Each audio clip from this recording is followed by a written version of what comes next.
Welcome, everyone. Thank you for joining us for this meeting of the National or North Bay Electric Auto Association. I'm Cecilia Sullivan, and let's get started. Do we have an introduction for Sonoma Clean Power since we have some new folks here? We don't have an introduction today. Sean's out and Marvin is helping us, so he's all set. Okay. We are being hosted by Sonoma Clean Power, and Yes. that's worth saying. And you're on the big screen. All right. Okay. So thank you for joining us, everyone. So as far as our meeting and COVID, we are meeting in person and virtually. So we're meeting our goal of having these meetings both in person and online. We've been doing that for a while now. Currently, the Sonoma County community levels are rated as low, so we are continuing to meet in person at this time. On our agenda today, we are going to be doing introductions, discussing our chapter business, discussing the EV events and other things that are coming up. Our main segment will be EV news. We'll discuss recent news. And if we have time, we'll also take topics from those here if you want to talk about something. And then we'll move into our main presentation, which will be by Woody Hastings, and it'll be on the state legislation related to electric vehicles. And then after that, we're going to do, this is like a new segment, at least as far as on the virtual side. We're going to, generally after meetings, there's some time to discuss and talk. So there will be a main room for that, but we're also going to try opening up some breakout rooms so that we can have smaller conversations for people who are virtual.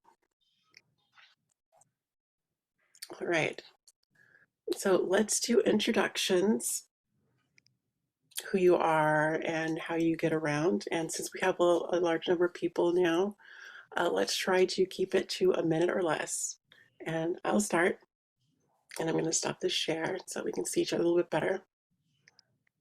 I'm Cecilia Sullivan, current president of the North Bay Electric Auto Association. I'm based in Ukiah, and I drive a Model 3. Sometimes I'm on a bicycle and sometimes I walk, but mostly I just stay home. And I'm going to pass it to, I'm going to do online folks first. Let's go, David Heacock. Hi, I'm David Heacock. I live in Fairfield. With all the rain and everything, my electric Avante doesn't like rain, so I've been driving my wife's 2007 Saturn Hybrid. Hopefully the sun will come out again one of these days, and I'll be driving the Avante more. It would be great someday, David, if you were finding out that you're talking about 5G, that's all about it. So I'm having a hard time hearing you. You have an echo going on there. Are you online or? I'm not on the. And you're muted, Well, you have your speaker off? Doesn't seem to be doing it. Okay, good. Hey, the question was, David, if you ever figure out what your 5G issue is, it'd be great to have a presentation on that.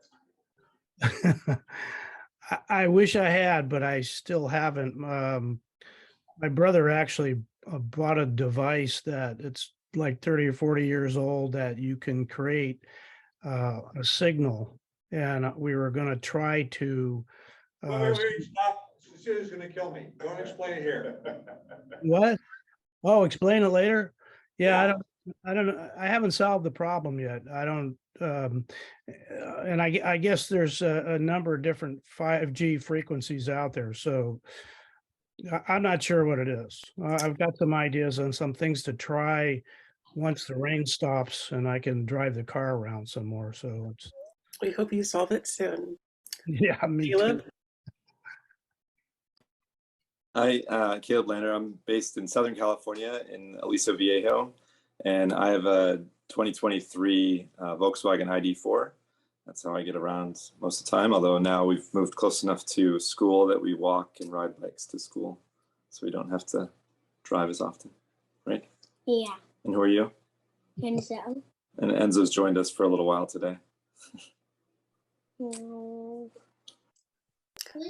Thanks. Thank you. Celeste? Hi, I'm Celeste. This is my first meeting with y'all. I currently drive a 2000 Subaru Outback, but I'm interested in someday doing a conversion of a light pickup. Thank you. Ellen? Hi everyone, my name is Ellen. I live in Santa Rosa. John is my dad, and I drive a 2017 Bolt, Chevy Bolt, and I love it. I got the new battery pack in it last year and have wanted to go on longer trips with it, so excited to do that this year. Thank you. Gary? Hi, I'm Gary. I'm currently located, or recently relocated to Thousand Oaks in Southern California, from San Mateo originally, and I drive 2018 Model 3 and or walk generally, or mostly stay at home. So yeah. Linda? Yeah, I drive a Chevy Bolt, a 2022 Chevy Bolt. And boy, was it hard to get a hold of one. They didn't have them. And I'm really enjoying the car. And I live in Sebastopol. Thank you. John?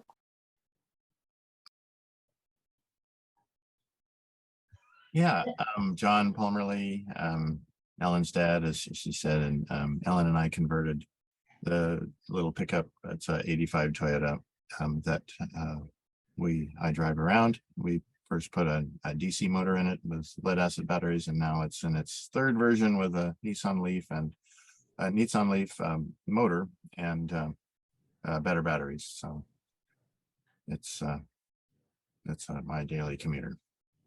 Santa Rosa, yeah. Thank you. Lawrence?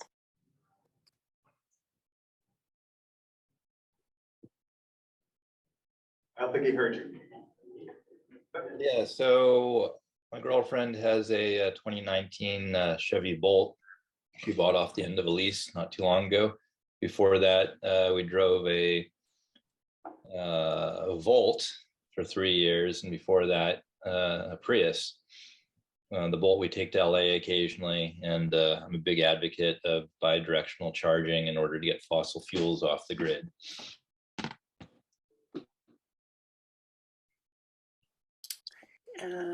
Mike? If looks like Mike, are you in person? Yes. Okay. I'll let the Sonia facilitate introductions and in person. Great, so we covered everyone who was online. You missed Russ, didn't you? But maybe we missed Russ. Hi, I'm Russ Wigglesworth from Petaluma, and I drive a 2015 Kia Soul EV.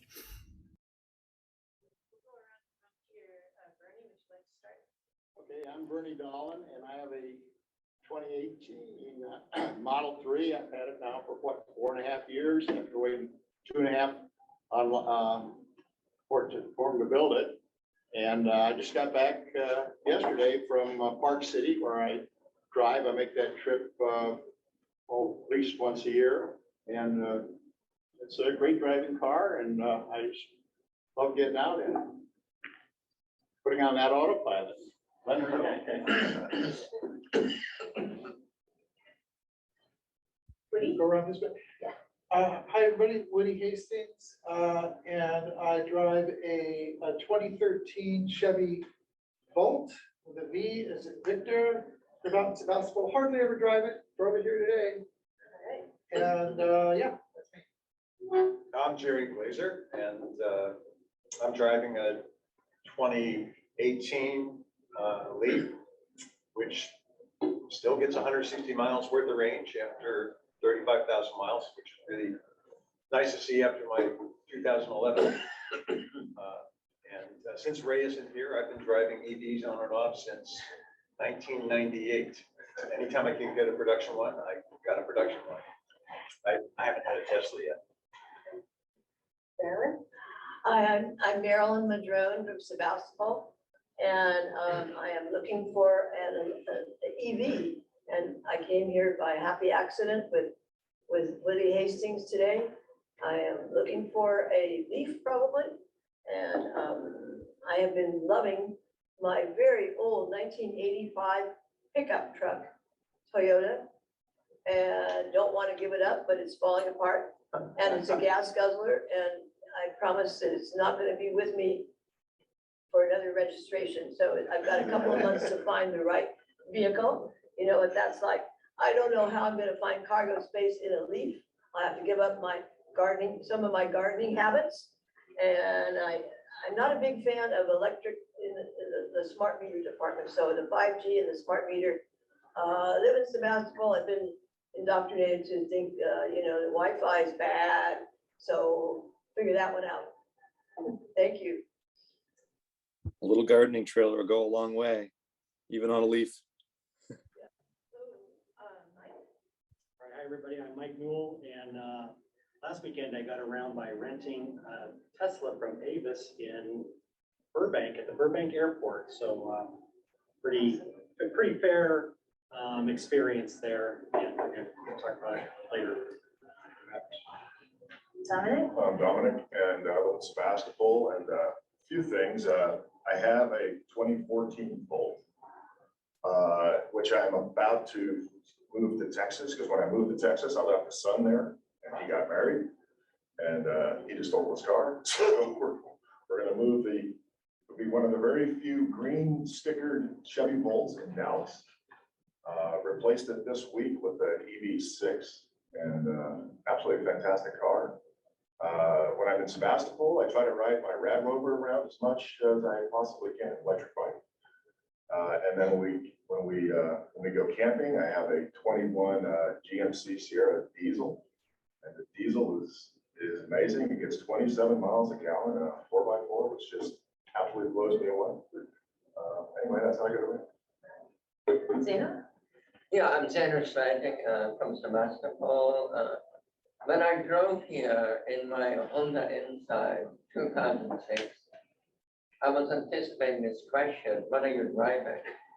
And I'm on the board of the Bicycle Coalition. And when we meet for the Bicycle Coalition, they never ask you, what are you riding, right? What they ask you is, are you riding for pleasure or sport, or are you driving to the store, get your groceries? That's the focus, the purpose of riding, not the vehicle. And so here you mentioned your electric bike. Yeah. So some of that car culture may infiltrate the biking culture, and we may kind of become more proud of the technology that is in. But right now I ride a bike, and I'm not sure about back then.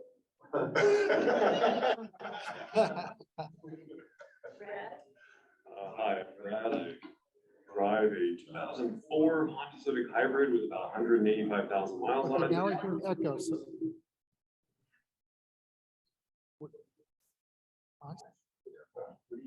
Possible. Hello? There you go. Oh, we're good. Okay.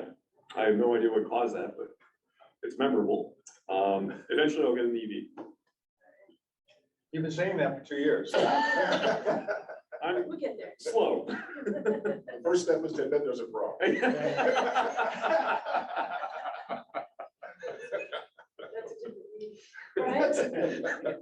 Hi, I'm Brian. I live and work in Santa Rosa.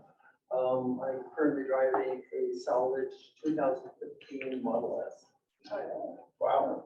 I upgraded a little bit. I wonder who did that. I'm sorry. Oh, my name is Trish Malone. I drive a 2013. Nice to meet you. And Steve Pierce, I drive a 2015 Leaf. And Marilyn, may have a line for you on a Nissan Leaf that I know is for sale from my daughter, so. Wow. Yeah, there you go. You're in And the right place. yeah, right place. So I steer you wrong. I actually joined today the Electric Auto Association after watching a few of the meetings online and coming to one. I figured it's finally time to break down and join. That's great. I think I'm blocking your video. There's Steve. There's Steve in the background.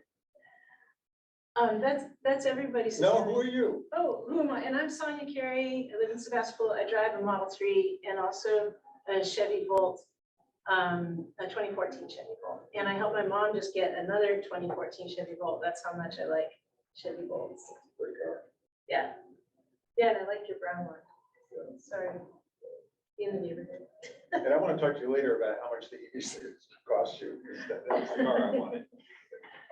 I'll tell you, it's a topsy-turvy market for EV6 right now. Yeah. But I have it here if you want to drive it. Yeah. All right. Thank you everyone for joining us. We've got quite a group today. All right. Chapter business.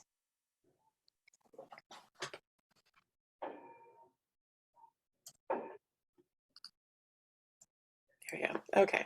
So the NBEAA, or North Bay Electric Auto Association, is a chapter of the Electric Vehicle Association. And the EV mission, the Electric Vehicle Association educates and advocates for the rapid adoption of electric vehicles. You can find our website at nbaa.org. We also have an email group where you can get notifications about these meetings and a recap. And you can find that through our website or the link here. And these slides will be available after the meeting's over. And so for those previous meetings, we do have them on YouTube, and you can also find links to our meetings and presentations through our website. Okay, so we do have a number of ways that we can communicate. We have a few groups. We have one group that we use for organizing this meeting as the NBEAA-team, and that's also where you can send news if you come across any. We have NBEAA Discuss. That's a group if you want to have more of an active conversation with other folks between meetings. We also have a Facebook group where you can also have some discussion there, and you can find that via our website. The aforementioned NBEAA-Club is where you get meeting notifications. We also have a web working group. If you're interested in working on the website, you can let us know and you can join that group. We have our NBEAA-officers, which is for officers of the club to handle club business and have a constant method of communication for various reasons. Also NBEAA-Press, that is a group for handling media inquiries. I think that we're still working on building up that group. So if you have interest in joining that, again, let us know. Hey, Cecilia, I just want to make a couple of points. Yes. Was NBEAA officers, the reason we created that one was that we have connections in the community, and they were all connected to Alan Soleil before. And so when Alan moved, somehow we got disconnected from all the community connections.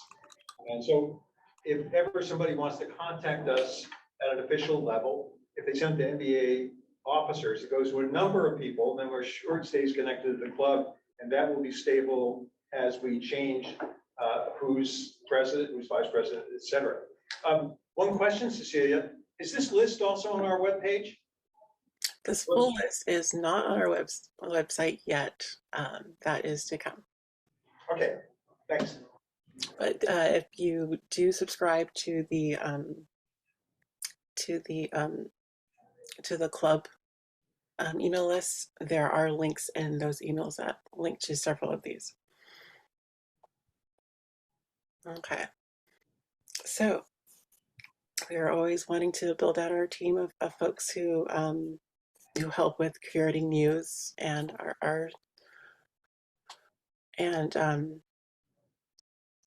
you can send like new, if you come across EV related news, you can send it to this email address. If there are any other events or anything that's relevant to our purpose, you can also send that there.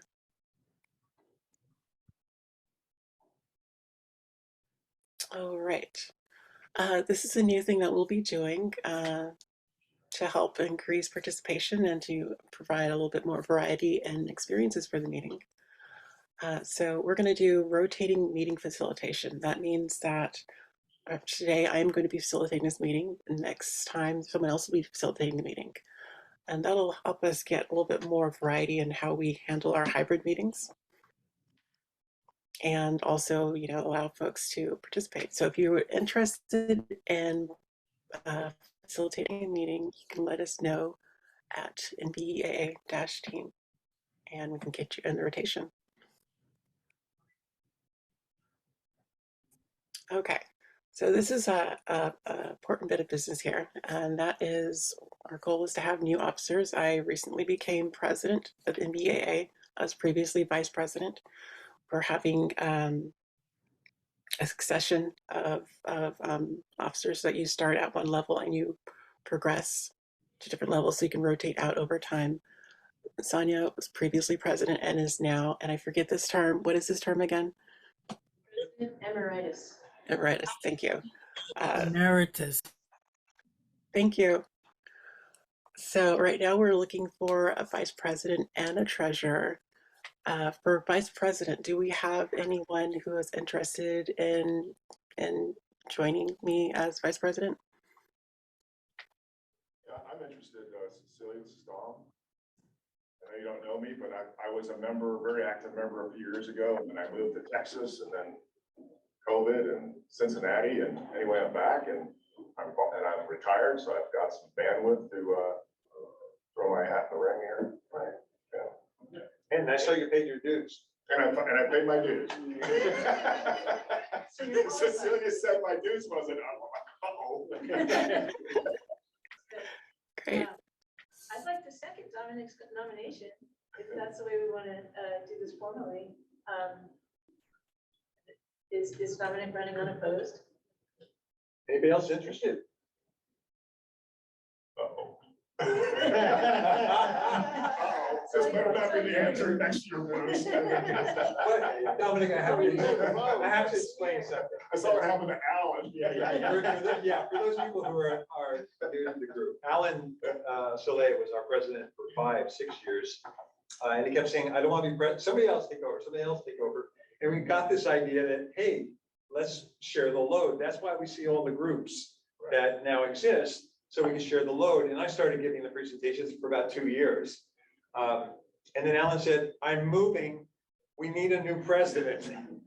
And the only way I would accept being the president, volunteer, was I got Sonia to volunteer to be vice president, become president the next year. So we didn't get into the bind of the same president for 5 years in a row.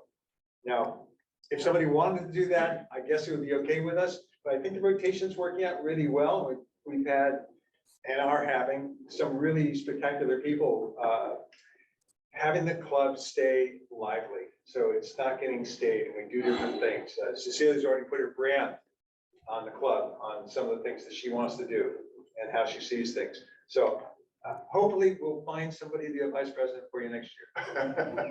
All right. So all in favor, raise your hand or say aye. Aye.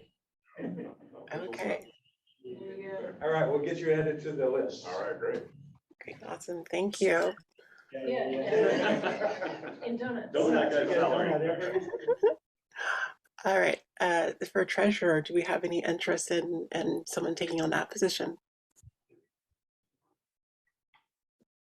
Don't everyone speak about once. Well, I don't have a position now since I've rotated out of being president emeritus. So I'd be willing to be treasurer. I'll have to figure out what we actually do as treasurer, but we can register it that way. Okay. Task for you. It's like one task for the whole year. Oh, okay, good. And we have to have an ask for Mike, because Mike keeps buying the donuts. No? Okay. I second Jerry being treasurer before the. Okay. We can have a background check. Yeah. All right. All in favor, say aye or raise your hand. Hi. All right. It sounds like we got a new treasurer. I did recently look up what treasurer does. Treasurer is responsible for helping decide, where money gets spent and submitting for reimbursement from the EVA. And for larger amounts, they may provide approval for what is it? Yeah, payments or free. The word. I'm forgetting the word. Reimbursement. Okay. Just say you're not All right. old So enough. great. So Yeah, that's mine. sorry. What was that? You're not old enough to be losing words. It happens. It happens to a lot of people. All right. Moving on. Oh, so this is like another bit of like recent events.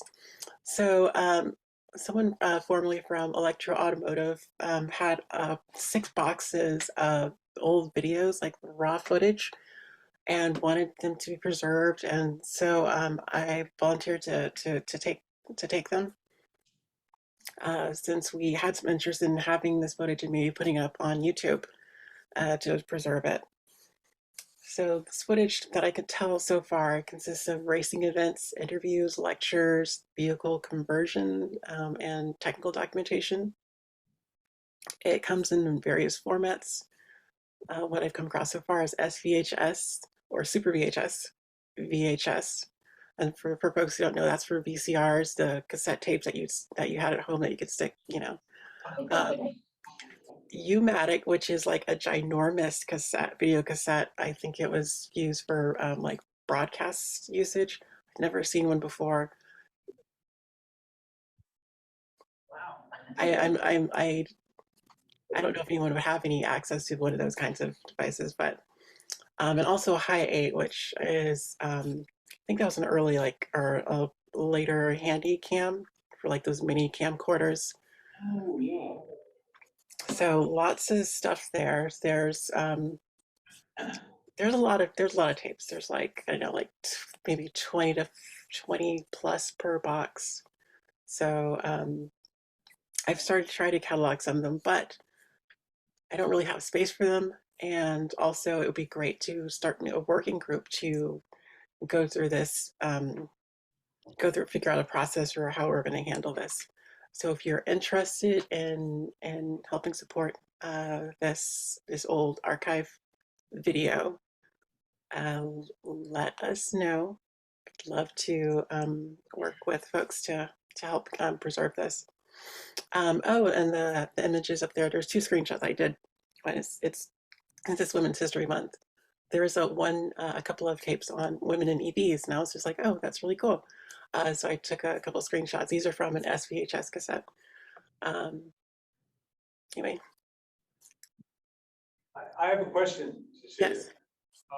Is it time for us to investigate a small storage locker someplace? Because as we've rotated through members, people have kept it at their homes, and Brian's often had stuff left at his place. Maybe part of what the treasurer needs to do is approve us having a storage locker that we have for the club, because I know we have the flags. We probably have tables. We have tables. No tables. Easy up in my bar. Yeah. Oh. How much you want per month? Yeah, exactly. We have quite a bit. We have quite a bit of storage, and okay. I could take it offline, but I did think that an inventory list and where things are located might be helpful. Yeah. Because you have the flags, right? I have the stuff. So it's even I forget. That sounds good. If we had a secretary, I would ask them to take down notes so we can follow up on that. Zeno has his hand up. Yeah, have you guys thought about converting it all to DVD and tossing each volume as recording that nobody can read anymore and put it all on YouTube and have a backup DVD in the storage. So we can, I mean, you can hire these companies that are still able to do these things. And this makes use of all the money that we haven't spent for the last 4 or 5 years. So I'm going to kind of investigate how much money that would be and then bring it back next month and can discuss it and vote on it. Yeah, I looked at it a little bit and I had concern with the number of tapes that it would probably spend all of the money. But it is a good idea, particularly for formats that we don't have access to. But that is a good idea. Thank you, Zeno. Yeah, and I think try to also include fundraising. No, it does not include So fundraising. That's this the would be an fundraising opportunity for manager. Gary to step his game. Yeah, I wonder if cloud would be better than DVDs, but that's kind of a detail. Yeah. But it's, the thought is perfect, right? Get it on a file format so we can access it. Yeah, hunting and pecking is kind of where we're at right now. All right. All right. So next we have our events. We have one event that we're officially going to be doing, and that is Earth Day in the city of Santa Rosa. And Cecilia, if you don't mind, I'll do a quick oh update. yeah, go ahead. So far, we're registered and we're in communication. The first communication I got didn't have to do with us because we're not serving food, and so it had a couple of things that just weren't applicable to us. They do have kind of a pending announcement about the time that we need to arrive to set up, because they're going to have a rolling setup and a rolling takedown. And so the hours are noon to 4. And the setup is going to be sometime between 10 and noon or something like that. And Bernie volunteered and John volunteered. And I know that both Bernie and John have potential EVs that we could display if we can get them to do the thing that they allowed us to do last 2 years ago. But if anyone else would like to join and bring a couple chairs, maybe. We don't have any volunteers for chairs or the small table, although I might have. Do we have materials? We had pretty good materials, paper material last time. I don't think we have paper material up, but we do have we have a table. Canopy or not? Sort of. Like a table cover with the logo on it and stuff like that. Do you have that? I do. Oh, okay. But the last time Cecilia brought a whole bunch of, I think it was Plug in America, was it, that you brought? Flyers? I don't think I brought anything, but someone did. There were a bunch. Yeah, because I have those were some great. literature. Okay. I just don't know if it's applicable anymore, so I Okay. need to review it. All right. I will. Yeah, so just let us know if you're willing to come in, but Brad will add you to it. Thank you. And Cecilia, how do we let you know if we're interested in helping with whatever goes on with the videos? Do you want us to send you an email or how? You can send an email to NBEAA-team.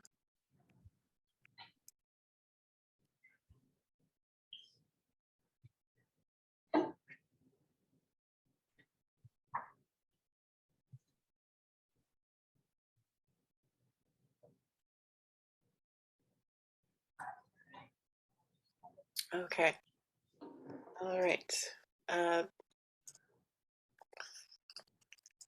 right.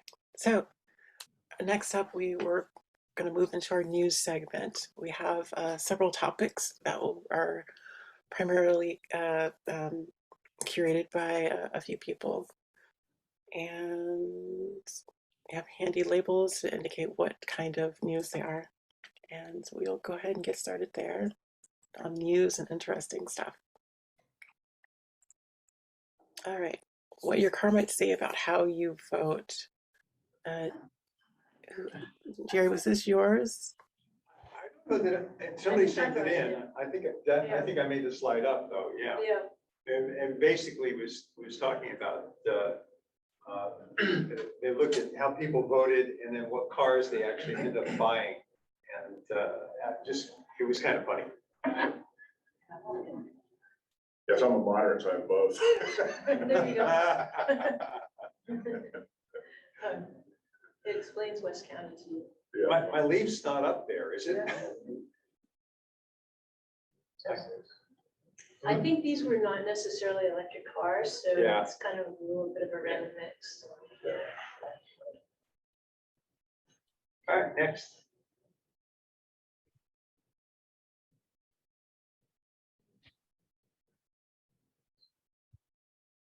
Oh, this one, oops. This one I did make a slide up on because a number of us are interested in B2G. There's been a rollout now in a number of states, not yet in California. But this was actually one of the things that Steve and I started talking about when Tor brought this up and said, well, why don't we have electric school buses? Because we have 400 kilowatts worth of power coming off of our high school and charge up the school buses. And we have a great storage there and use for this instead of gasoline. Caleb and I both worked on electric school buses in the past, so we know they're around. But here, they're now starting to wire them with B2G. So the school buses now during the day, they have a great profile. They can charge up during the day, and they get discharged at times when they're not needed, and the schools can make some money on that. Jerry, do you know what the linkage to Keysight is on that? With the what is? Any idea why Keysight is involved in that? No, I don't. It just seems like a sort of a random connection almost. Yeah, I mean, it was in the link in the article, but there's a number of other places where some of this is being done. It's being done in Southern California. We had this in an earlier news item where a development's being done, and it's a combination of the developer, San Diego Gas and Electric, Sunrun, and Kia. And they're doing B2G in the community that they're building, as well as offsite storage and solar and all of that to make the town independent. Lawrence, do you have a question? Yeah, a comment. NBEAA has done a pilot project. They've been doing these for over 10 years, but they did one in Southern California, in the San Diego area, with school buses and vehicle to grid. And all of their pilots have been successful, but it's a matter of getting them more widespread and making it easier for people to put these together. So there's definitely advocacy work to be done. And you can tell by looking at the cords on this that they're not charging at a very high level. Because, You can also tell they're not school buses. is that right? Okay. Well, they're yellow. Yeah, it's a British delivery truck. Oh, is that what that is? Bait and switch. This was the image that came with the article. Yeah. So I'll comment on why Keysight is referenced there. It's because they a couple of years ago released a bunch of testing equipment for simulation and testing of B2G electric vehicle charging equipment for labs. So it's probably more of an advertisement for the technology companies that are developing interfaces and things. Yeah, I just wanted to add the NBEAA project in Southern California uses the CCS charging port, but they don't use the CCS standard for bidirectional charging, which came out in May 2021, probably because they did it before then. But I'd hope going forward that these projects will develop the CCS charging standard for bidirectionality so that it's plug and play and you don't have to have an industry specific charger for your vehicle. I should say a manufacturer specific charger. Tesla's just announced that within the next 2 years, everything was going to be B2G. Yeah. So. All right, on to the next.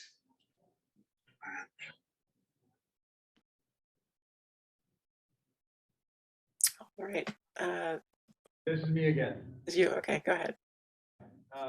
Because I get all of the aviation news, and we're seeing more and more electric planes. This one is the first one in the States to actually get approval for testing for somewhat conventional aircraft as an EV. So these guys have 2 seats. There's another, there's a guy down in Fresno. He's got 4 EV airplanes that came out of Europe, and he can't fly them because the FAA doesn't know how to certify them. So that's going to happen soon. Is 150 horsepower typical for a plane that size? My plane's 145. Really? Okay, that seems small to me. Sorry, 172 or 182? As a 1951. Yeah. So there are 2 different planes pictured. Which one is being described in the text? That's really interesting. One's in a movie there. The E-Flyer 2 is one being described in here.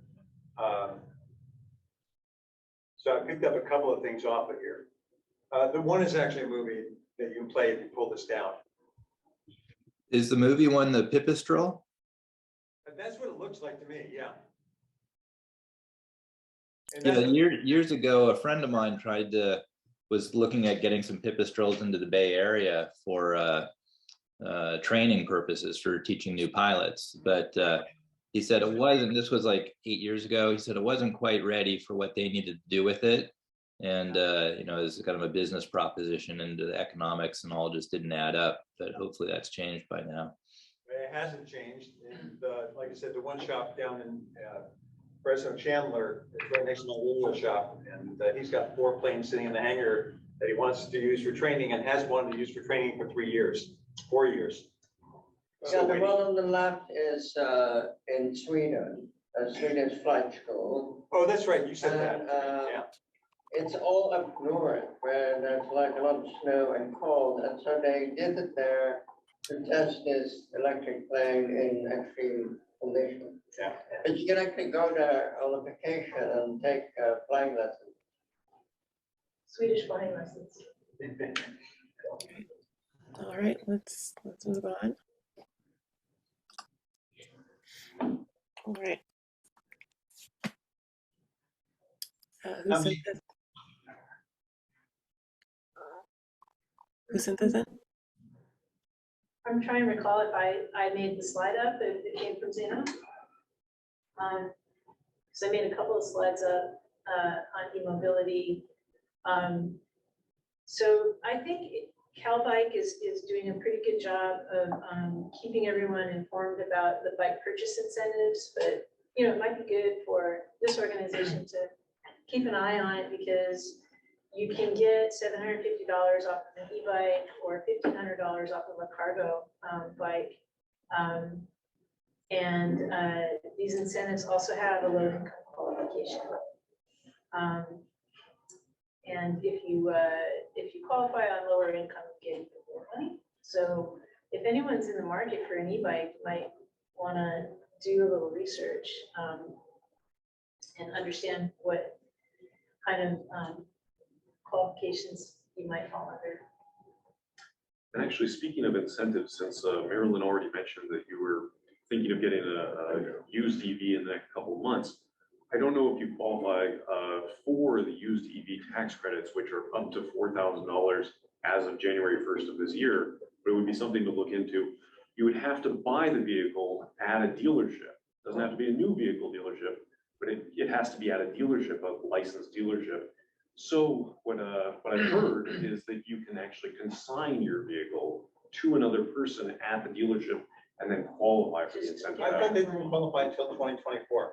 No, it started January 1st of 2023. Oh, okay. Yeah. It's not as cash on the hood until 2024, but in this year, I think Brad's right that you can get it through your returns. Okay. And so it's a little more sophisticated. And then also you've got this more sophisticated requirement of going through a dealer, even if it's just for the paperwork portion of it. So in 2024, you don't have to do any of that? My understanding is that they're trying to simplify these things, but we don't know exactly because they haven't set programs up. So it's kind of like we're waiting to hear that there might be a better cash on the hood kind of way of utilizing that money. Can I do plug in here at this moment? So I'm part of a group of people that meets weekly and at MIT Mobility Forum. And it's online and anybody can join, and they have a lot of interesting mobility presentations. And the next one coming up this Friday is the case against the transportation policy priority being EVs. And it's done by the woman who founded Zipcar. So she is going to explain why if we replace all the combustion engine cars with EVs, that's not utopia. We can do better.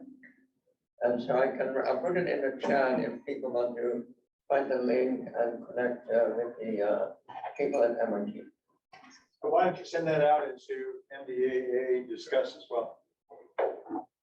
Yeah, I'll send it out, but I put it here in the chat. Okay.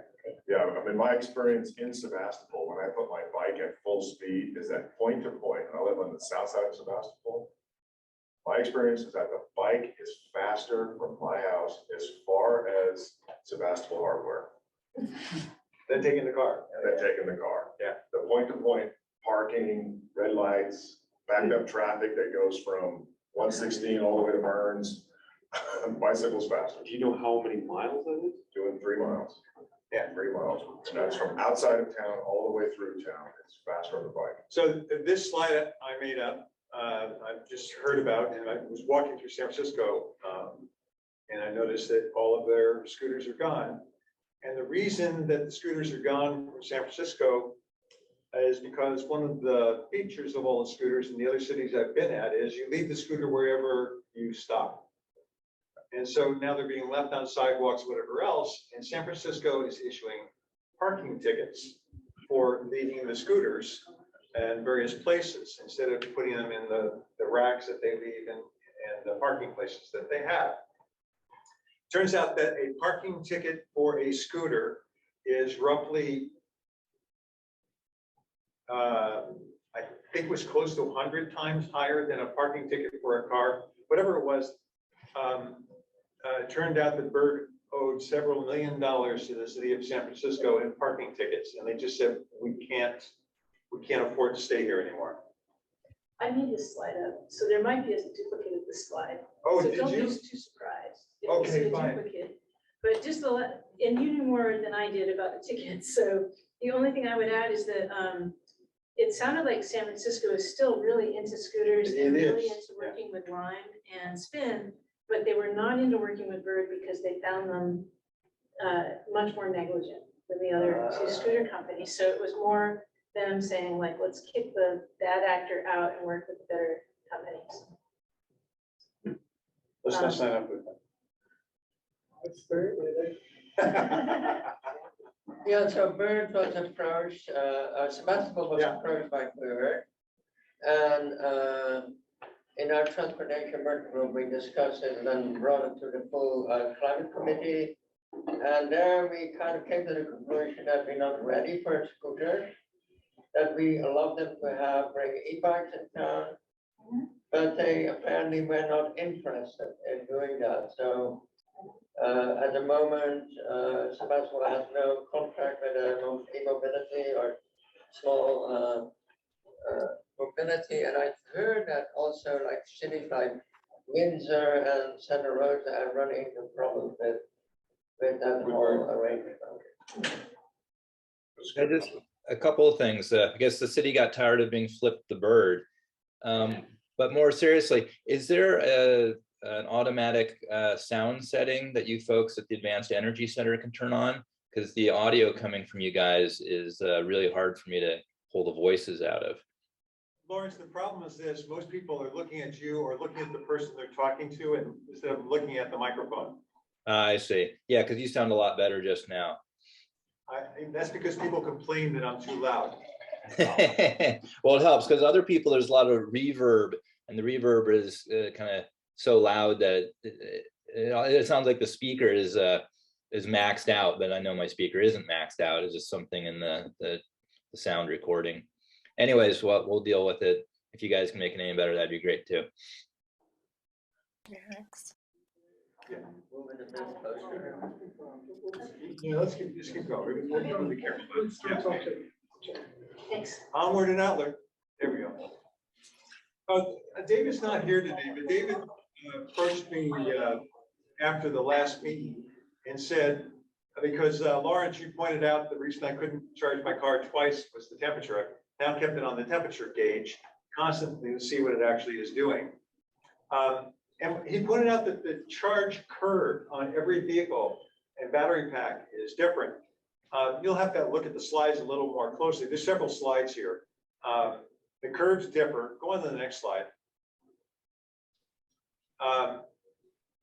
Some of the low costs are pretty fast. If you look at some of these rates that they have at 100 kilowatts, that's a fairly good rate for the low end cars. Next slide.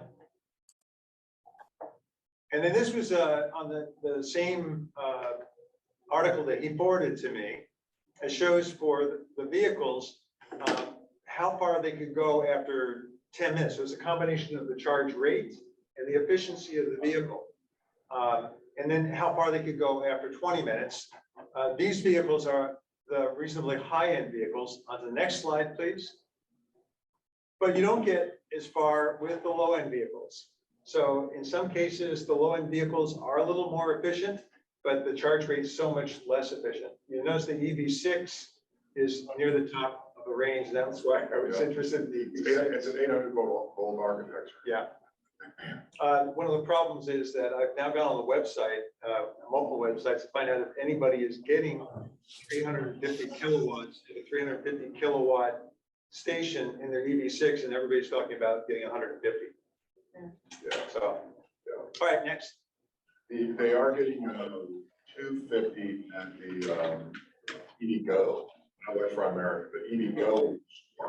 Well, there's Electrify America. right over here, they advertise it here at Whole Foods. There's a 350 there, but it says the car is not taking it. Oh. All right. Sonia, did you have put together this White House report on EV charging? Oh, okay. I should have said house there, huh? White House report on EV charging. Sorry.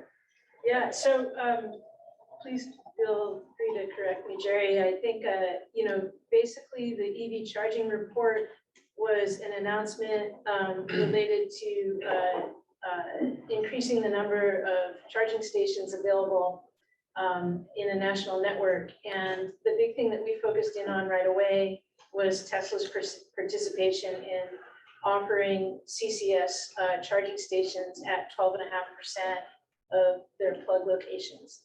And they offered to make those conversions over a 2-year period and immediately brought live some in New York and then also some in Scotts Valley near Santa Cruz. And I'm forgetting a location in Southern California as well. So if you start to see a few more of these, you might want to get the Tesla app, create a Tesla account, get the Tesla app. Unfortunately, everything is separated, but part of this White House announcement also is that there's a commitment to combining the ways that you access and pay for the charging in the same app solutions. And so I don't know exactly what that might mean. It might mean that they'll have an API or a way of interchanging your information from one company to another. So for instance, you may in the future be able to use your ChargePoint account to pay at Tesla or your Tesla account to pay at ChargePoint or something like that, hopefully. I mean, I think we're all interested in having I can jump in. Both Cecilia and Sonia are Tesla bigots. And so when I read an article, I don't focus on the Tesla portion. I look at the other parts as well. It turns out that there's 31 different industry efforts. I call them industry efforts because they're different companies working together to do different aspects of the change. The major part was the number of stations that they're advertising, but it's a very extensive article if you pull down the link. The part that I got out of it was the amount of money that they're spending in various places to create corridors to allow you to get across the country. Now, one of those is for heavy duty vehicles. And the heavy duty corridor, besides giving you places to charge up, will give you places to put your hydrogen into your heavy duty vehicle if that's what we end up with semis. So there's a number of things here. The major focus I got out of the article was this, was there was billions of dollars that we're spending as citizens, which is leveraged by 2 to 3 times that number of billions of dollars now being pitched in by private industry to accelerate EVs taking over the roads. So in my next plug for Tesla, I would like to say that, in the next 2 years, it's going to be very important for people who do not drive Teslas to be aware of the supercharger network and the availability, because it's all there and they can very quickly retrofit. After that 2-year period, I don't know what month it'll be, but at some point it'll be like, wow, there's an equally sized competing network out there. And you'll be able to say, like, it doesn't really matter to me that there are Tesla superchargers, but I think, you know, come at me here. I think the Tesla superchargers are going to be very important for non-Tesla drivers over some period of time. One of the other things that came out of this, which was interesting to me because I don't have it, Tesla drivers do, is when I plug in, I have to use one of my cards. When I first got the Leaf, there was a card and worked at everything because Nissan gave you a card that worked at every station and that worked fine. But the implication was the government was working on a standard that says, and the cars will be able to tell the station who to bill. Oh, it's just plug and go. Plug and go, yeah. Plug and go. Yeah, why not, right? I saw a YouTube video on that Tesla thing, and because Tesla's all put the charger on the left rear, the charge cord is 7 feet long or 9 feet long or something. And there was a great video that came out, and all the Lightning, the Rivian, and EV6 were all parked in backwards in the wrong spot. Across 2 spots. Across usually, 2 right? spots, or Yeah. in the wrong spot, meaning that the stacking was wrong, and that, you know, at some point, the Tesla people will use their middle finger to vote here. Well, because it kind of blocks it. We had it 2 months earlier. Tesla has either creating a new factory or upgrading a factory in Buffalo in order to make charge stations, which do both CCS and do Tesla. So they're gonna have longer cords. The limit on the cord length, I think by code, is 25 feet, Caleb? Yeah, 25 is the max they could do for that. Yeah, they've been making their own charge stations in that Buffalo factory for a long time. That factory it was originally acquired for solar panel manufacturing, and so they're using it for supercharger production as well. My understanding is they have a solution. They have a longer cable essentially, but they haven't obviously had time to deploy it into all these locations where they have opened up. The other thing that was noted, and it might have been that same article, was that non-Teslas are charging at much lower rates with the adapter than Teslas. Even cars that should be pulling down, 250 plus kilowatt are limited to 50 to 100 kilowatts. So there's some other challenges to be overcome with the adapter, the adapting to non-Teslas. It's a great article to see what the government is doing. It's an advertiser by the White House. Yeah, right. That might be a slow charging out. Yeah, maybe. Makes you wonder. Cecilia, next. Yeah, we can talk about Tesla superchargers all day and all the stuff that they're doing with them, longer cables, pneumatic dock adapters, all that stuff. But we can move on. No, you can't do another plug. First, about EV charging in Sebastopol. So, Sebastopol is trying to expand its EV charging with an eye to equity for people that live in apartment building, mobile home parks. And so there's an effort that we could have some more help with. So if anybody is interested in supporting Sebastopol with ideas and research to bring more EV charging to town is an arduous activity. Talk to me and I can try to set something up. Or isn't the state made some laws on that? Aren't they making some laws regarding or building codes? And that's different. And let's hold that stuff until we get to the peanut gallery. We can get through these, right? Yeah. This one, I did this slide, this one popped up, and I've seen a number of places that we're getting our first electric ferry. And we had a presentation in the club probably 4 or 5 years ago at Thunderstruck by somebody who was working on electric along with Thunderstruck, I believe, and sales. We haven't seen that, but this one's a straight order, replacing the Tiburon ferry that goes from Tiburon out to Angel Island. It's a mile, so they can afford to go back and forth. The problem is how far they can go. I had read something, so I did some research before I put the slide together, because I read something one time about how many gallons of gasoline are used or fuel are used per passenger on a ferry to move them. So I did a calculation on this one. I think I put it up here someplace. There it is. The ferry from Larkspur to San Francisco uses 1.6 gallons per passenger if fully loaded. It's a 16-mile trip. So ferries as fueling as public transit are not the most efficient so far. Now that's the numbers I picked up so far. And there may be some new ones, but I got a typical ferry. Now our ferries might be more efficient or whatever, but electrifying them ultimately is a great idea if we find ways to do that. They're doing it in Norway, so it's possible. Let's go on to the next one. For just a second, the 1.6 gallons per passenger, I've never thought about that before. Is that 1 gallon per passenger per mile? No, that's for the, I did the For the entire calculation to trip. go 16 miles from Larkspur to San Francisco. So it's better to take the bus. Oh, okay. Okay. So I needed help. Sorry, a tenth of a gallon Okay. per mile. But this strikes me as so odd because usually water travel, a barge, a large vessel, is usually the most efficient way of moving objects, of moving weight. I mean, I'm thinking of the Erie Canal, and I realize those were pulled by mules probably, but still. It's all about speed. It's all about speed. That's exactly right.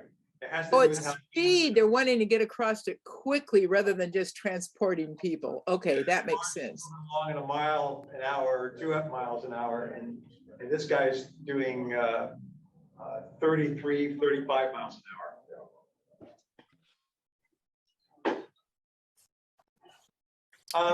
This is for me as well. I just put it in for fun. I've been working on automating my heat pumps so they would tell me when they fail at home. And so I had to learn Java and Groovy. So I pulled out an old Java manual that I had 700 pages long. I'm going through it, and here's this flyer sitting in there that I had. And the date on the flyer is 2006. So you can tell how long ago it was I last looked at the Java manual. But I thought it was fun to look at this and see what we were advertising and what was available to us 17 years ago, and the limitations of what was available to us 17 years ago. So 17 years ago, there was actually turn signals on electric vehicles. Yeah. Why is that circled and enlarged? Where's that? Hit the return one time. No noise, no kidding. There's a circle with the turn signal magnified. Well, that's because a lot of people don't use their turn signals. Maybe he's hinting that people should use their turn signals. And mine are cool. I hadn't had a new car in years, and they all blink in LED order like Christmas lights. And I love how quiet my car is and doesn't stink. You know, Lawrence, I don't remember seeing that on the flyer. I'm wondering how that happened. It might have been the screen capture. I think it's more of a focus on where the engine would be. That's my Maybe. guess. Cecilia, hit return one time. I highlighted something in here. think I highlighted something. Yeah, that highlight of the turn signal is done by the printer of that pamphlet, not you. It's the yellow highlight, which I'm having a hard time reading from here. Who killed the electric car? Must see documentary in theaters summer 2006. Yeah, that was the clue for me as to when the flyer was put together, because it's gonna come out. So this is That's why I early highlighted it. vintage. All right, next slide. All right, this is an older one. I think this was like Super Bowl time period. And Domino's had was doing ads about their electrified delivery vehicles. They are, I think are they Bolts, or I'm not sure if that's a EV or BEV or EUV. What's it? It looks like a Bolt to me. I mean, it looks just Yeah. like my car. I don't Yeah. think it's the big one. And they're actually showing a commercial where they're showing the drivers being electrocuted by their vehicles. Yes. Yes. That is a Shocking, really right? good advertisement for their electric delivery vehicles. Wouldn't you be afraid of ordering a pizza from them? This makes no sense. Yeah, well, I drive a Bolt and my hair looks like that every time I get out. It's not being shocked, it's static electricity. Yeah, well, my hair looks like that normally, so how could I know whether it was my car doing it? Yeah. Anyway, there's a video if you want to check it out. Also, this was like an interesting little story. A car dealership, after an earthquake, it knocked out the power.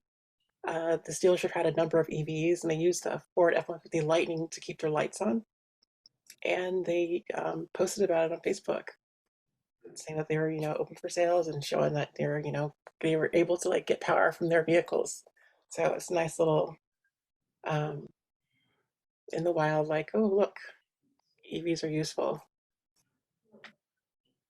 It's V to S, vehicle to showroom.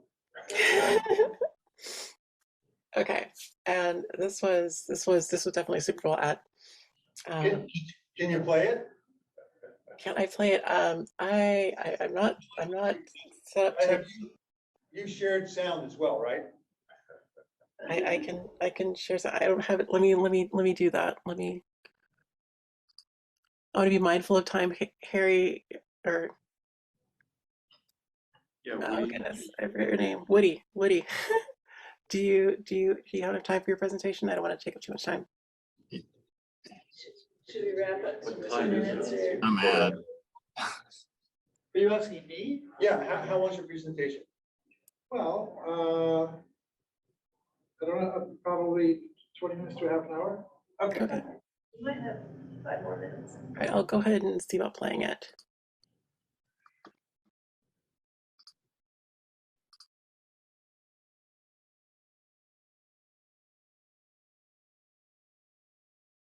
One thing out after that advertisement was that I don't watch football, but I watch the Super Bowl because I'm an American. You're supposed to watch the Super Bowl. So I watched it and I watched the advertisements.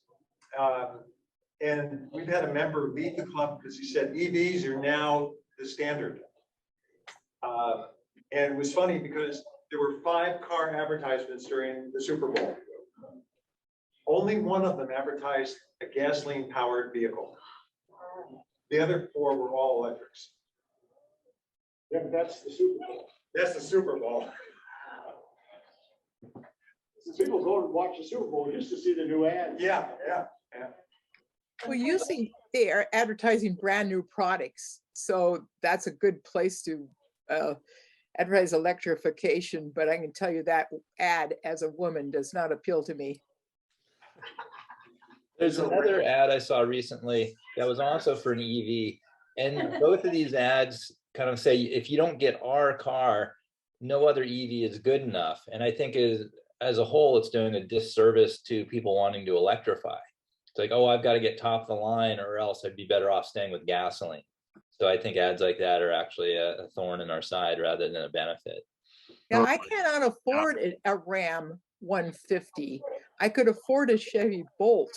So yeah, I'm not the Tesla class. I'm the lower than that class. And I know people have Teslas and they're wonderful cars, but I bought what I could afford and they don't I don't think they need a advertisement car. I had to wait about, oh God, was it 3 or 4 months to even get it? Lawrence, I think you have a good point about it's in certain car manufacturers' interests to say, wait for our car, because this one's not available till late 2024. And so their advertising model includes the, it's kind of worth waiting over a year, so that is an unfortunate side effect. Let's go to the next slide. Is that the last slide? Well, next slide is to get to our presentation, but since you need like a half hour, do you want to spend a few minutes to talk about some other topics that folks want to discuss? Actually, would it be possible I actually didn't time myself for this. I don't know, and people are going to have questions, so okay. Let's go on the presentation. We can do the peanut gallery after that if we have time.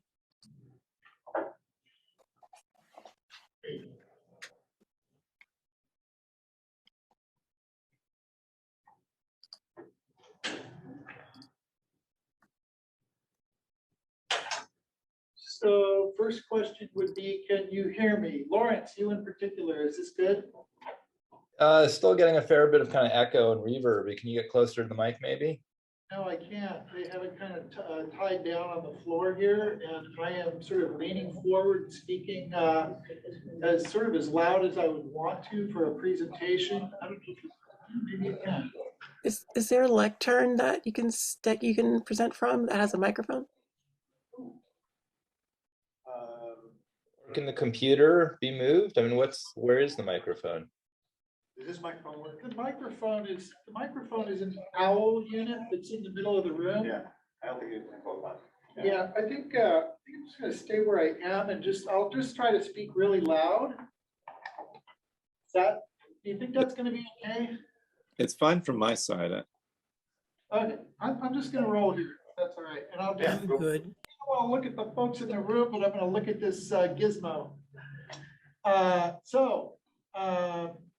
Thanks very much for having me here today to talk about pending California legislation related to electrification of transportation. First, a little bit about the Climate Center. I'm wearing my Climate Center hat today. The Climate Center is a California nonprofit organization founded in 2001 right here in Sonoma County with a mission to reduce greenhouse gases everywhere, address the climate crisis meaningfully, starting in California, but really everywhere. Ultimately, I came on board in 2010. I was hired to help lead the effort to get this strange thing called community choice aggregation up and running in Sonoma County. So from 2010 to 2014, that's what I did with the Climate Center, and that effort produced Sonoma Clean Power. And so we're here in the Advanced Energy Center of Sonoma Clean Power, and really happy to see it moving and shaking, and it's going to be celebrating its 10th anniversary. 10th? Is that something? Oh, Lawrence, you might want to mute. Anyway, so yeah, 10 years next year for Sonoma Clean Power. So I am going to talk about, well, first what I want to do. Why is that not advance it? Oh, I think I need to click it. There we go. Okay, now it should move. So before I launch into the legislation, the Climate Center does have its flagship campaign that I would be remiss if I did not just give it a quick plug. The presentation for this is 20 minutes to a half an hour. You're not getting this presentation today. I just wanted to mention it, that it's our flagship campaign aimed at getting California on course to be in alignment with the latest climate science, to reduce greenhouse gas emissions and sequester via natural and working land sequestration enough carbon dioxide to make us net negative by 2030. And we have underpinning science based analysis that shows how we can do that.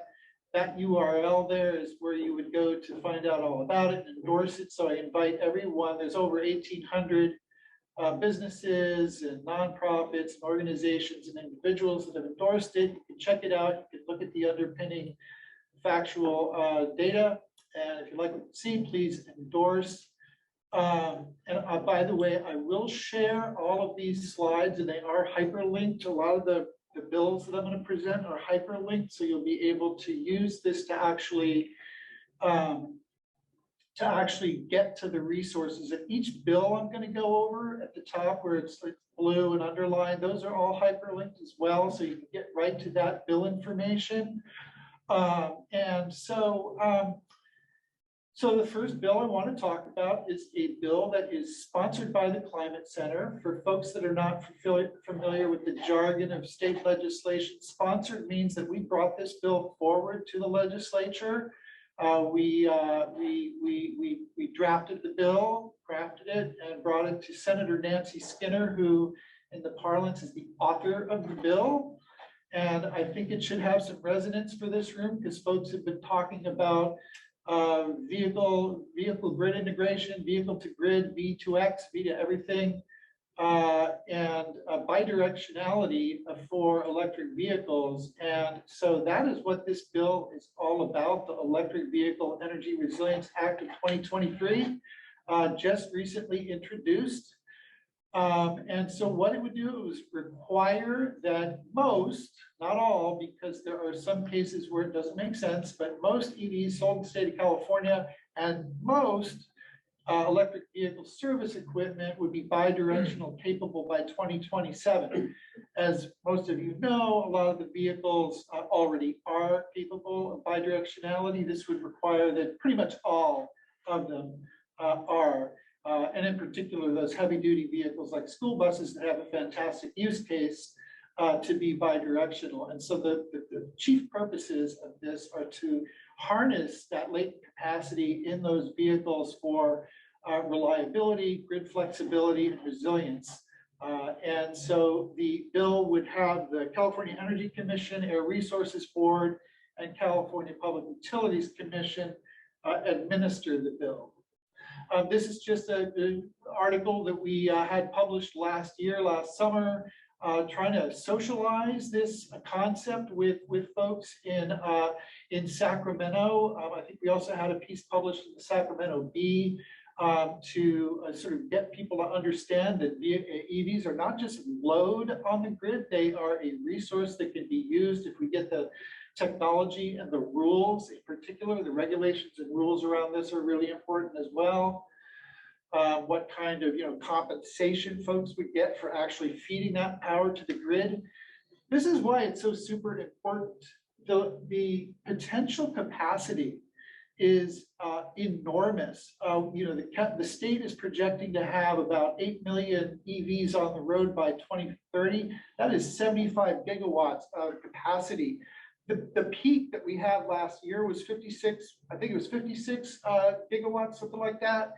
So that shows you, this is not just peanuts here. This is significant capacity in these vehicles, and we shouldn't squander it. We shouldn't waste it. I'm looking at trying to analyze how much will be wasted, between now and 2027, or whenever we actually get to a place where we've got that bidirectionality. There's going to be a lot of EVs that are just not able to do that for us.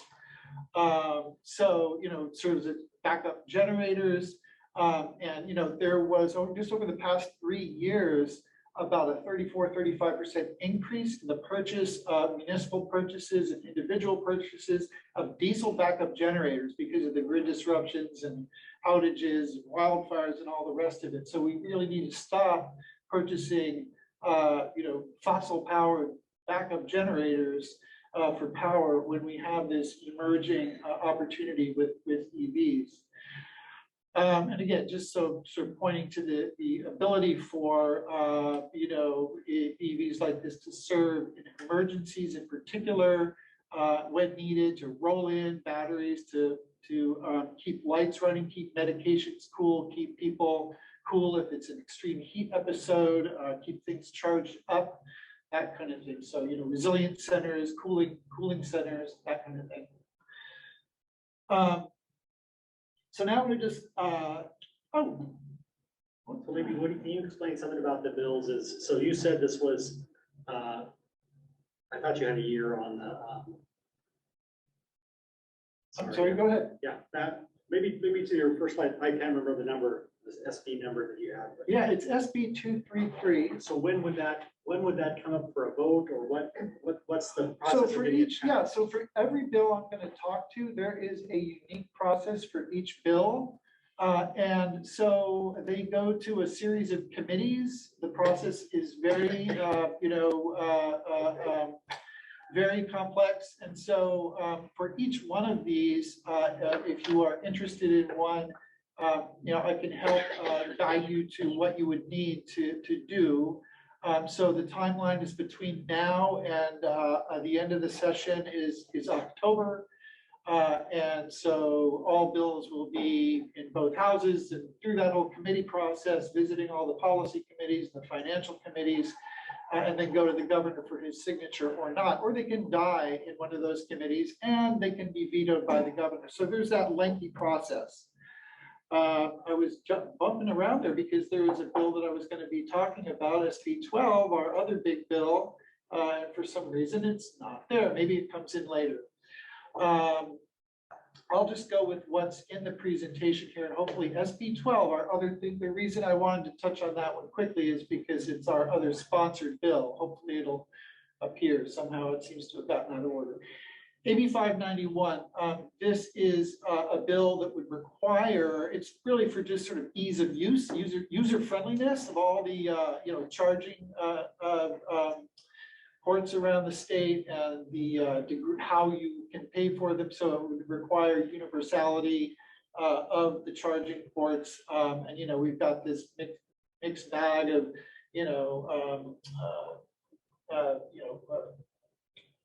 Chatamo and the other one, I'm forgetting the numbers, yeah.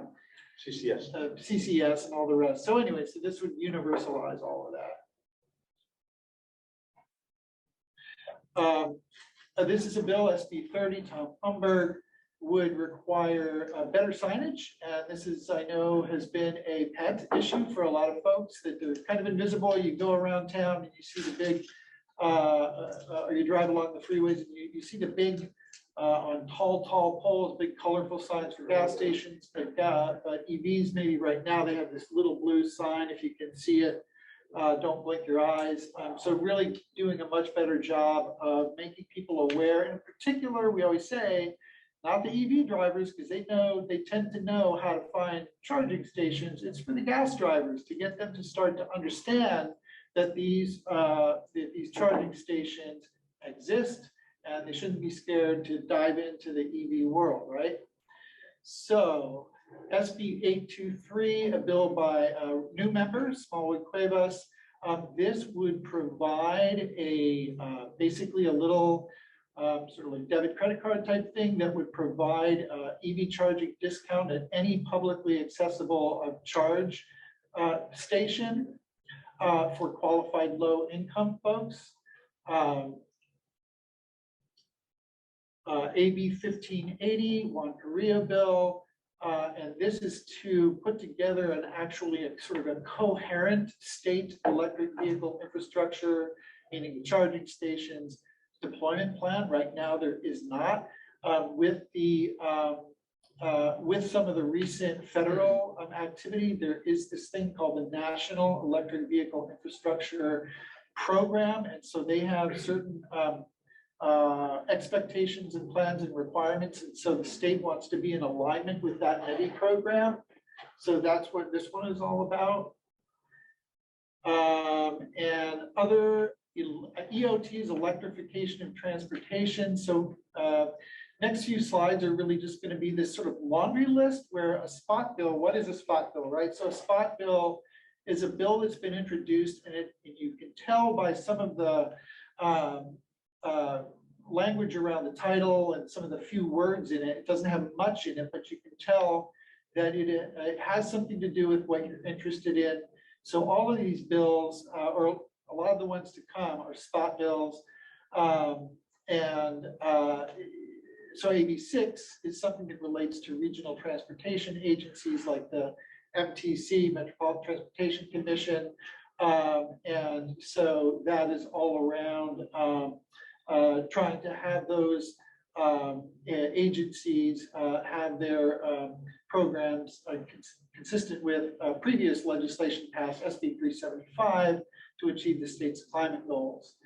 AB 241 just reauthorizes the California Transportation Plan. The reason why it's important to get an eye on these, and that's for people like me, I think we'd be more interested, you'd be more interested probably in some of the bills that we know more about, like SB 233 that I started with, because we know more about what it's all about, right? We care about it. Some of these other ones, this one, you just wait and see, and sometimes bills get amended and something really either deleterious, something really not good, or something great is amended into the bill, and then all of a sudden it matters a lot to you. Because a lot of times the author of a bill has an intention for what they want to do with it. They just don't want to show their cards yet, right? So it's a spot bill. AB 463, it's another sort of spot-ish bill. We prioritize EV charging for public transit vehicles, and that's pretty much all it says. So even though it has that in it about we want to, make the public transit vehicles first, it doesn't say much more than that. So there will be more language added to that one. Yeah, Woody, just a point on that. It seems that on those bills, the things that, at least from the short description of them, that there's bills to do these things. I'm working with MTC. MTC is doing all of those things, and it's actually in the Plan Bay Area 2050 to do precisely those things. So I'm not sure why the legislation is required. So the reason why the state takes up legislation is because you've got this patchwork of agencies,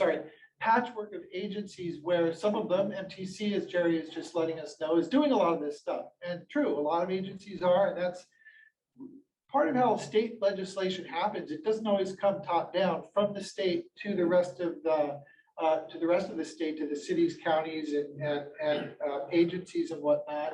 It happens first at the agencies or at a city does something cool, and then eventually the state says, "Wow, okay, Sebastopol's doing this, Santa Rosa's doing that, the MTC is doing this.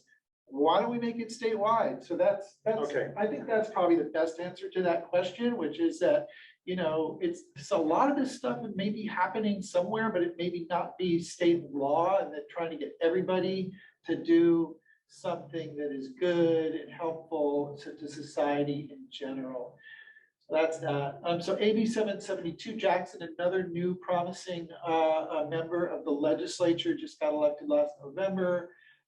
Really looking at, this is a huge problem in the state on a whole raft of other dimensions, what's called interconnections, where you have, say, building an EV charging station and you want to interconnect it to the grid, and you're told by the utility, "Oh, sorry, it's going to take 6 months," right? So this is all about speeding that process up.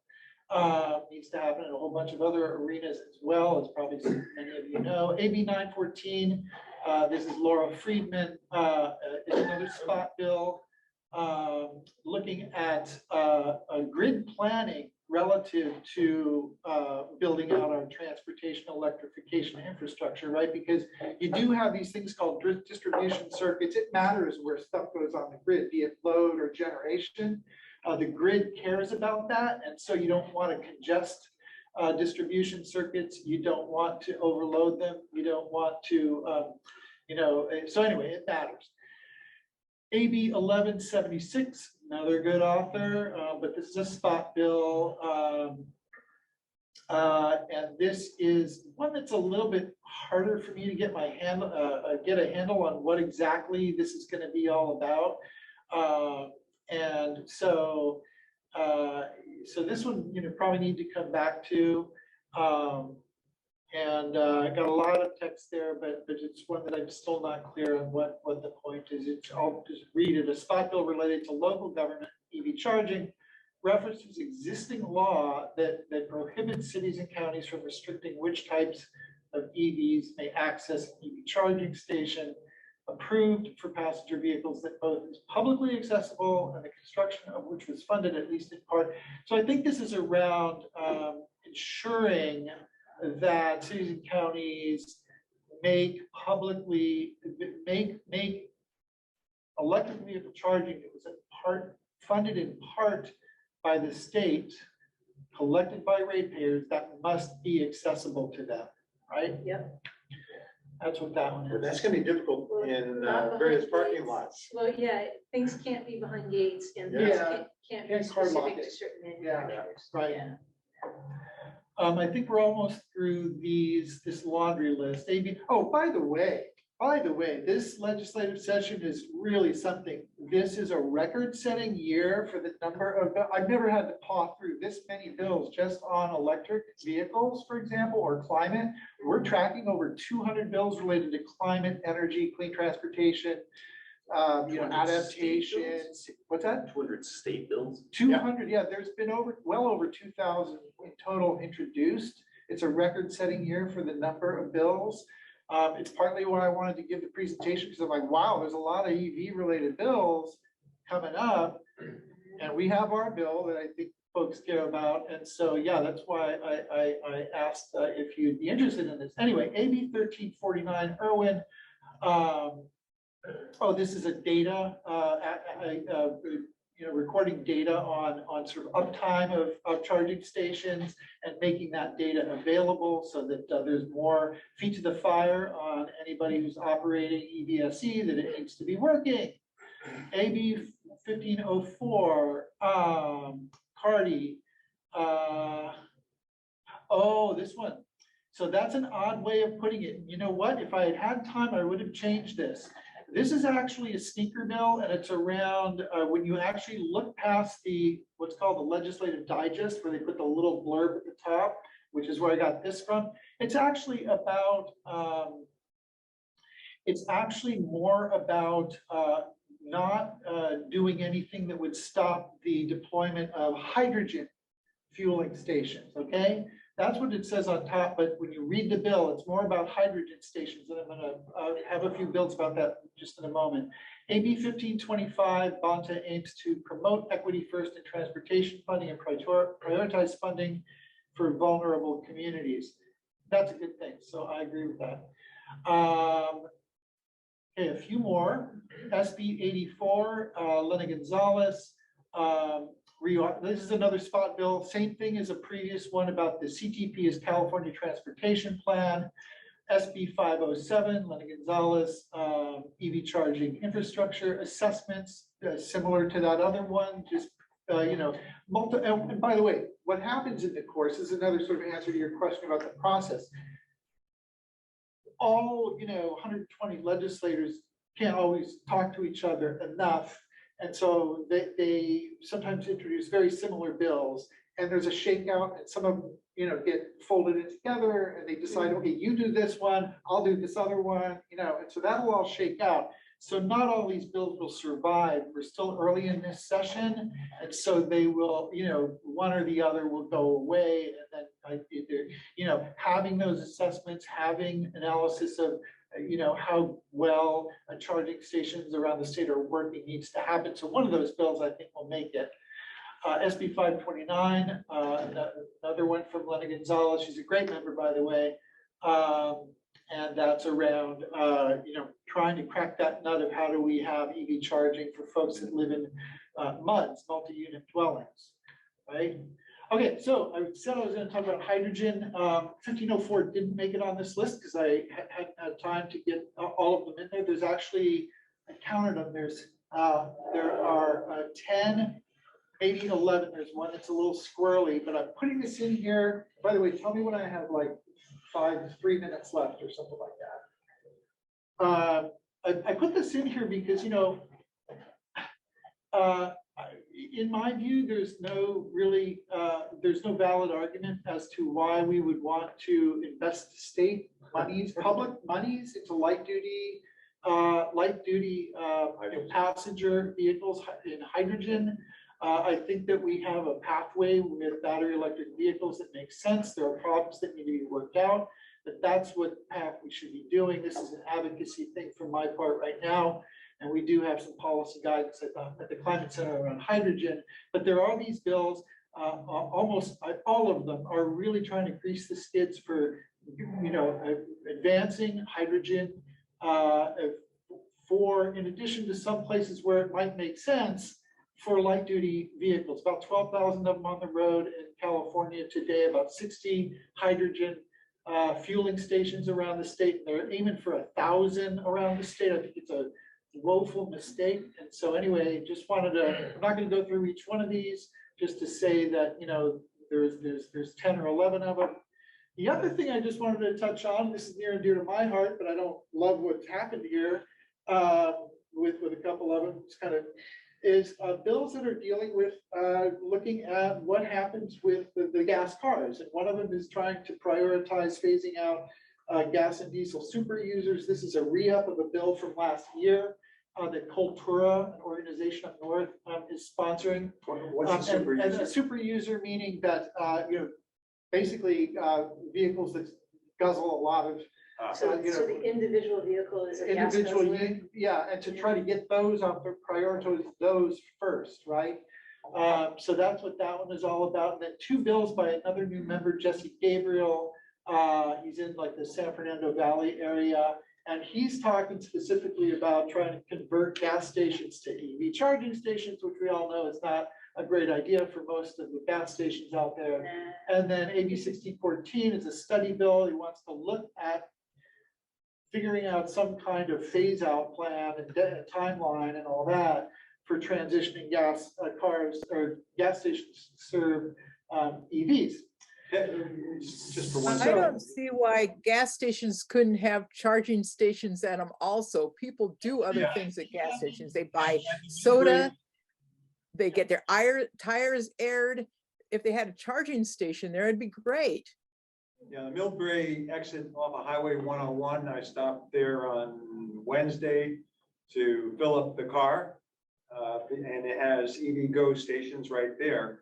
And I feel the same way as you do, Linda, on that. I noticed that Where was this station? Millbrae, it's the Millbrae exit just south of San Francisco Airport. Oh, okay, that's why I've never seen it. Okay. Knew that was very handy. Yeah, I would just say that there is a, you know, there are a number of different sort of scenarios for how some gas stations can transform in their business over time. And adding, there's no reason why not, if it makes sense, if there's, especially along freeways with DC fast chargers for gas stations along freeways to do that kind of thing, or to sort of turn their gas station into a place where somebody, you know, charging would want to stay for a little while longer, whatever, you know, with a cafe or something like that. They also already have signage and those kinds of, that's how I found out about the station there. Shell, I think, since Shell owns also an EV charging company, has been trying to roll some of their stations as well. Yeah, and given that, I will just say that, you know, the dynamics of charging are fundamentally different really from how, you know, fueling a gas car, where, you know, again, most people charge at home, and then you're going to charge at a destination, you're going to charge somewhere where the car is going to sit for a long time. And the scale, not Dom's car. You know, the scale is wrong too. And to me, like, if you can't put 20 in, then your gas station is better off as a future Superfund site. Right. They should be cleaned up and repair, a lot of them, especially in town, that kind of things, where you're not going to have a bunch of gas stations. The number of gas stations that are currently in a given town, all of them be able to, you know, adopt a model where people are going to want to go hang out and charge their EV. We'll see. But you went right past the hydrogen slide as well, and Cecilia put a note up there about her friend getting the hydrogen fuel. I argued with a friend of mine for a year, and he insisted he had to have the hydrogen. He since bought the hydrogen. And I saw an article yesterday from a study that was done in Massachusetts where they wanted to start adding hydrogen to the methane pipes so that they would use less methane. And the study came back and said, well, if you did that, instead of doing that and you had heat pumps put in, that the amount of hydrogen that you use, the amount of electricity that you use to create the hydrogen would be so great compared to the energy for the heat pumps. You could put something like, you know, 5 times as much capacity in heat pumps as you could by offsetting the savings. In fact, their numbers said that they couldn't generate enough electricity to do this statewide. Yeah, I mean, efficiency is the Achilles heel of hydrogen in my view. And also really just the notion of blending hydrogen in with fossil gas is really just a strategy on the part of the fossil gas companies to keep fossil gas. Oh, this was an ethanol? No, I'm gonna say it's the same problem with ethanol. Yeah, anyway, it's just a strategy to keep, and SoCal Gas in particular is really pushing hard on this to be able to do that, because that's their only bread and butter is gas. It's not like PG&E where, they also have electricity. SoCal Gas, they're trying to get this blending of hydrogen. It's dangerous. Infrastructure is all wrong.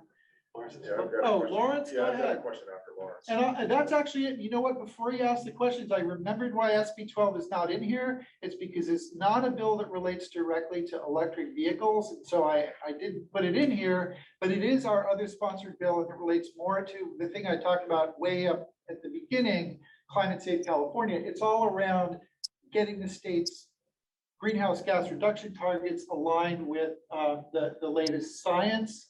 And getting California back up to where some other countries and states are, where they're ahead of us on that issue. But I didn't have a slide on it. That might be big.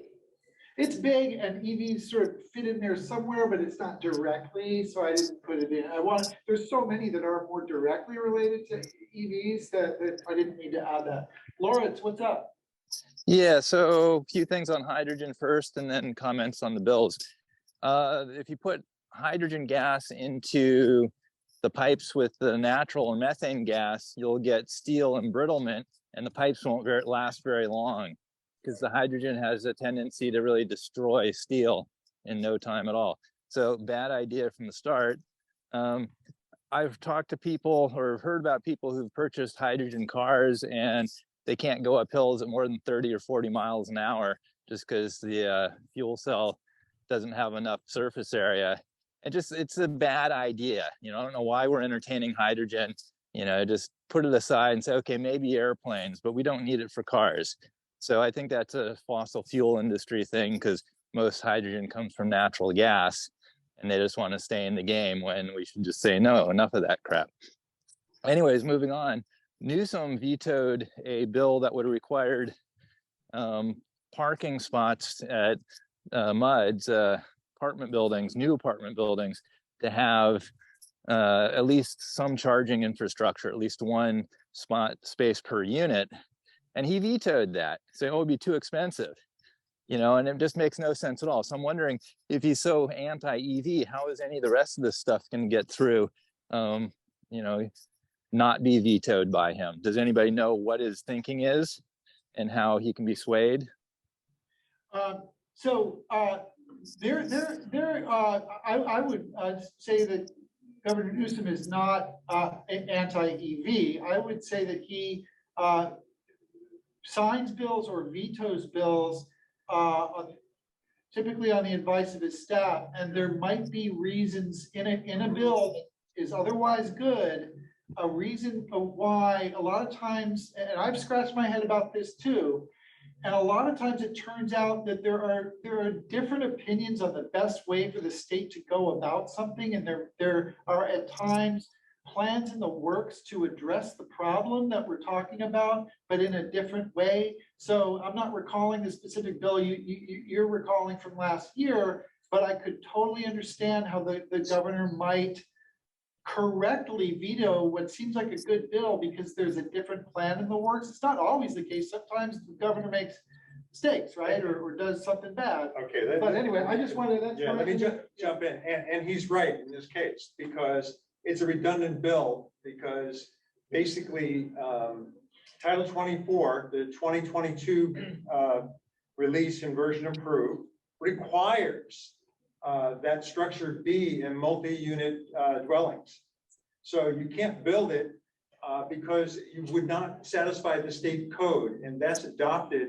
Actually, that part of the code doesn't have to be adopted by a city. That part actually is required. There's another part which is tier 1, which would take it even beyond that. But it's already covered as a result of Title 24. Hold on. So what does Title 24 require as far as parking spots in new MUDs? I have to pull it out. There's actually a whole section on multi-family housing and multi-unit housing. And it includes how much infrastructure has to be there for it. There's a whole bunch of things that changed. The governor's office response was say, oh, it was going to be too expensive. And since then I've talked with an architect who said, yeah, it would be too expensive. And then we got into this argument about like, well, is it more expensive to drop in conduits when you're pouring concrete or to rip up the... Lawrence, then the architect better go read Title 24 and have his energy guys who are going to do the certification for their next project. I talked to architects as well, and most of them have not read Title 24 for the 2022 version. But I don't understand why the governor's office would say it'd be too expensive instead of saying, oh, it's redundant. I can't answer that. I can maybe give a piece of an answer to that. It might not resolve your concern entirely, but it's, you know, so the legislative process and year in, year out is an ongoing you know, endeavor, right? And so the legislature clearly has not given up because now another author is, and sometimes it's the same author, introducing another bill to do the same thing, even though the governor vetoed it last year. Things change, you figure out the problem the governor, you talk to the governor's office, you work out the problems, you identify the funding. If the governor was concerned about cost and the bill did not include how's it going to be paid for, the author of that bill can work it over the past year or several months and garner support, figure out how it's going to get paid for, and bring it back into the legislature and work it and hope that it gets signed by the governor this year. So it could also be tied to governor's focus changing because of the housing issue, right? I mean, he is bulldozing things through at a local level. The state is taking major charge of housing, right? They're just the state is taking a very strong approach in overriding municipal, not my backyard from a housing perspective. So he may just say that bill may just be too expensive from a housing perspective. Woody, I just wanted to ask you a question. It's related to all of this stuff. And, you know, I know more about how the federal bills are reconciled so they don't conflict with each other. How does that process work here? I mean, you said there's 200 bills out there.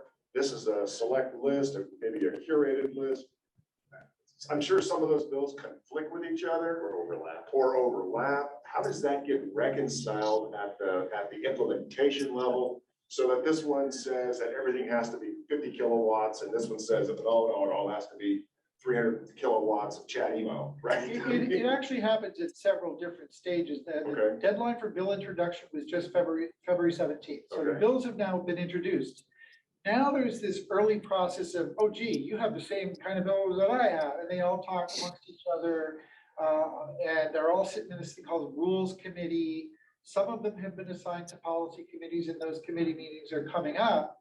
And it happens early on where they have that sort of informal discussions around, gee, maybe I should pull this bill or just sit on it, because you're going to run with the one that was trying to do what I wanted to do. So that happens early on. Then there are conference committee, joint conference committees toward the end of the session to work out, duplication of efforts in certain bills, or confusion about which one's which, or which one should, addresses a problem in a better way. And so it happens early. It happens actually in the whole course of the process in those committee hearings. And then at the end, each bill starts its House of Origin, say an assembly bill introduced by an assembly member starts out in the assembly, and if it makes it out of there, with a full vote of the full assembly, it goes over to the Senate side, gets a bunch of amendments, and then they have this conference committee at the end where if the Senate amends the bill that it received from the assembly, they go back to the assembly and the Senate in a joint session and discuss whether or not the author accepts all the amendments from the other house, and does it all still make sense, and are there duplications, is there a different bill that we want to look at, that kind of thing. And then what is the timing of all of those steps? Is it on the fiscal calendar? There is a which July- which is legislative July calendar. 1st? Oh, and actually, that's something that I could provide. And you know, the thing I didn't put in here is our new bill tracker. I'm so sorry. So we have a bill tracker as the client. You know what I could do? I can open it up and show you our bill tracker. Let me open it first, and then and I know we're almost at noon, but this is probably really important to Does the do. bill tracker also have the timelines for bills? So what it has now and what it is going to have are two different things. Sure. So let me get it up here first. And so go to, I guess, I don't know. That's probably as good as I'm gonna get it. Can folks see that? So we have this bill tracker and Do you want to throw the link in the chat? I will, you know what? I will, sure, put a link in the chat. Good idea. Or you can also do this, Woody, is you're gonna give the deck to. Yes, I am, but let's Okay, just you do put this that right link now on for the anybody who deck wants too, it. I'm right? throwing it in here right now for Yep. anybody who wants it. So there's the link to the bill tracker, and you know, you can put anything in here you want, and it will. So you know, electric. Well, I'll just put EV. Just put EV. It's gonna come up. You have to spell it correctly. Yeah, yeah. So. So, you know, and then bills come up that have, that are all about that. And, you know, you can learn all about the bill, and it has, you know, the author, who the person is. It has a brief description of the bill. It has the committee location. This is how you can track what's going on. This is really the way to answer this question. And we're working on, this is new this year. So this is a link to the full bill text, you know, the official page. Sorry. Anyway, and then you can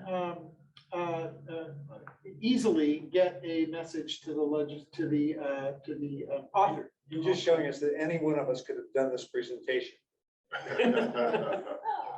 Well, And then I there's guess so, another yes. question for you. Actually, that's a good point. The point here, why I think it's important, I want to empower folks, and so I'm happy to get my contact information was at the end there. And again, you'll get the PowerPoint, and so you'll have that. And that was my cell number on there and my email, and I'm happy to have folks. I love my job. I love doing this. So to help explain more one-on-one, whatever, the process and our new bill tracker, if you have trouble figuring it out. I love doing that, so call me. Woody, one more question for you. Do the other states generally follow some of these bills, or do they only follow the Air Resources Board? States? Yeah, so I know that, you know, the other states all follow the Air Resources Board's guidelines for electrification. Right, there's another You mean adopt 12 states that Yeah. adopt Yeah, okay. That's you a know, the little different. electrification. You Do they know, follow any of this stuff, or? on a sort of daily, weekly, monthly kind of basis, no, but I mean, when California does something that other sort of like-minded kind of Yeah, states. Oregon, Washington. Yeah, those Northeast. usual suspect type Yeah, states, blue states, right? Blue states, yeah. Big money blue states. You'll see a lot of that copycat kind of, it goes both ways though, Yeah, too. right. Sometimes California gets ideas from other states, right? But you know, in this process, like the sausage making piece, like we're going into session right now, it's not like there's other states watching what we're doing. Yeah. They're all busy with their own legislative sessions. Yeah. So is there any way to track how these state laws are then transcribed into regulations on the staff level? Well, yes, that's a great question, because a lot of times you'll have a bill and it's like SB 233, and it actually directs 3 agencies, California Energy Commission, California Public Utilities Commission, and Air Resources Board to work it out, right? And it gives the CEC has the biggest role because they're the ones that are going to determine, okay, which EVs will be exempt, which EVSE will be exempt, that kind of thing, right? They're going to have that decision making, but there's a lot of other stuff that those agencies, they usually have rulemaking processes pursuant to a given bill that can roll out over a year or more. So that is how the sort of the legislation tends to not, sometimes it can be real lengthy and have a lot of mind-numbing detail, but even with that, there's a lot of further detail, technical detail in a lot of cases that needs to be worked out by the agencies, right? And working with stakeholders to actually implement a given bill. And so that's how that happens. The state passes a law, it says, do this. And then the agencies have to figure out how, right? So that's how that works.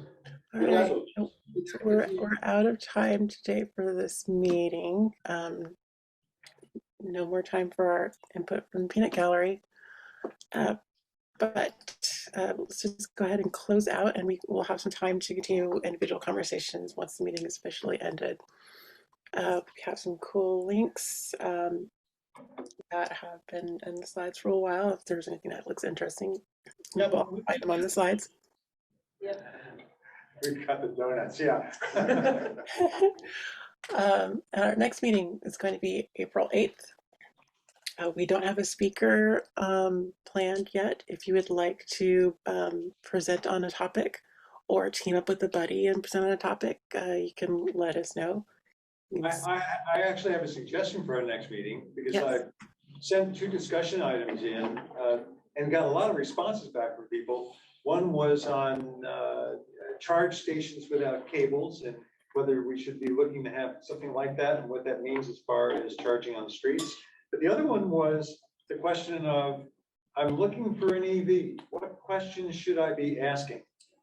And I thought maybe instead of having a presentation next time, we might have a session where we can all sit down and talk about, what do we look for in an EV? What's the most important aspects? Why get an EV6 versus a Bolt? Build the questions.